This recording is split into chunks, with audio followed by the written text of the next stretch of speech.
How are you different in your training methods than other training facilities? I think we're different in our training methods as we're concentrating more so on the pack mentality and making the person the leader of the pack. A lot of people get away from that and they just want the dogs to do as they're told.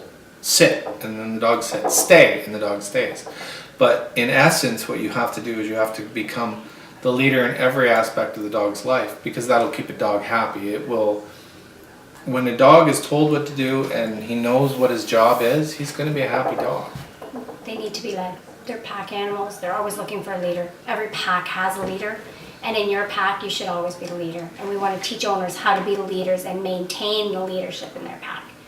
People go to training, they learn how the basic sit, stay, and then they go home and don't exercise it anymore. They lose control of their pack. And that's where good dogs go bad.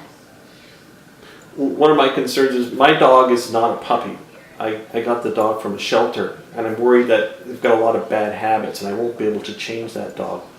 What do you do in that case?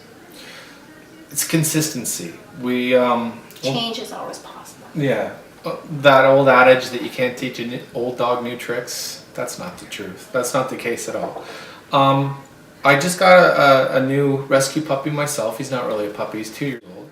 He's a beautiful boy, and I'll introduce him later. But I mean, as soon as I walked in the door, I had to teach him. This is your manners, your table manners. I walk in the door first. You walk in the door second, because I am your leader.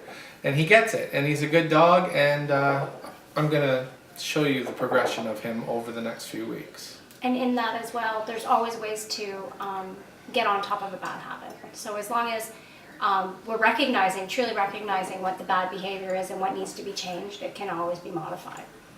But as owners, you really have to look at your dog and see what needs to be changed. People tend to humanize their dogs. That's, it's great to have a relationship with the dog. It's a very warm, fuzzy feeling, but they're still dogs. They still need to be led, and we still need to treat them as if they're dogs. And the best way to do that is through understanding the dog's psychology and the dog's pack mentality. With that education, you're able to better understand who they are, why they are the way they are, and how to cohabit and make it enjoyable for both of you.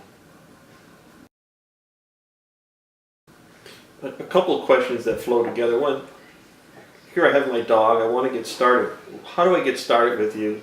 And then, how long does it take? How long should I expect to train my dog and go forward? Well, training starts the day you get home. As soon as you get your dog, your training starts. Obviously, housebreaking is a big issue because nobody wants their dog to mess in the house.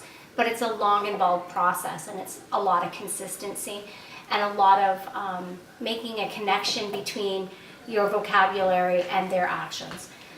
Training starts from the day you get home. Where we start stepping in when they're probably about between 10 and 12 weeks old. They can start coming to our facility. They can start their socialization. They can start their very basic training.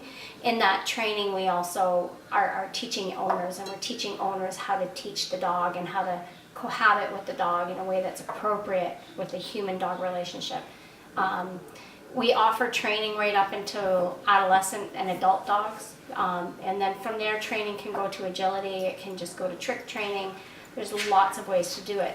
But the education is also extended through daycare and socialization. Socialized dogs are happy, well-rounded, balanced dogs, and those make great dogs.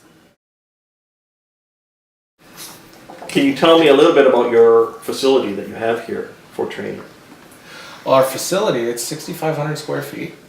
We're going to have it up and running May 1st. And we're going to have sections for different kinds of dogs. We're going to have the big dog socialization, the smaller dog socialization, and then the introduction socialization for dogs that are just kind of leery and they don't know whether we can just let them go into the pack. And we'll have some nice, well-rounded dogs to see if they're socially acceptable. I mean, we have to do an evaluation for every dog, for every single dog that comes in to see if we can socialize them right off the hop like that. We're going to have our own little training facility where it's a little bit separate, exercise area. It's a one-stop shop.